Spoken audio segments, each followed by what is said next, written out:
Yeshua is coming. Revelation chapter 22, Tree of Life version.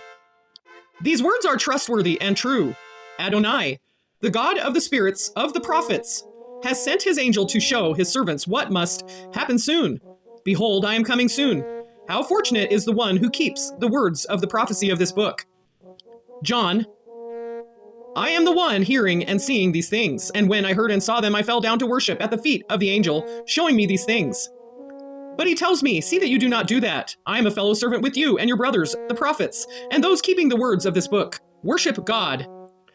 The prophets, in testimony, helped others recognize toxic cycles in and out of the church. They helped others recognize false worship, and sometimes knew the future because of the common sense of God. God showed them the outcome. The prophets saw visions, and others corrected and warned. Stopped time, spoke into the elements to make it rain, or to stop the rain. Some prophets, through God's mercy, showed others many signs and wonders. Isaiah foretold of Jesus' coming as a miraculous birth, receiving divine titles, Wonderful Counselor, Mighty God, Prince of Peace, but as a suffering servant who would come from David's line, the King of Kings. Jesus paved the way as a pace setter.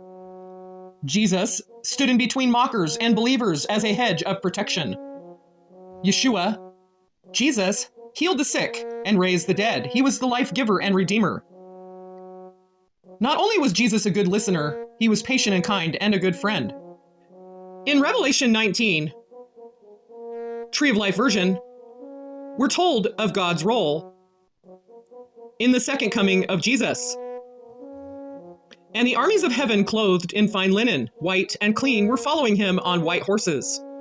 From his mouth comes a sharp sword, so that with it he may strike down the nations, and he will rule them with an iron rod.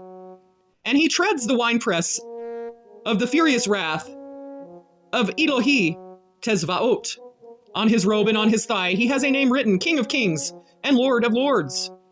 Then I saw a single angel standing in the sun, and with a loud voice he cried out to all the birds flying high in the sky, come gather for the great banquet of God, to eat the flesh of the kings, and the flesh of the generals, the flesh of horses and those riding on them, the flesh of all men, both free and slave, both small and great.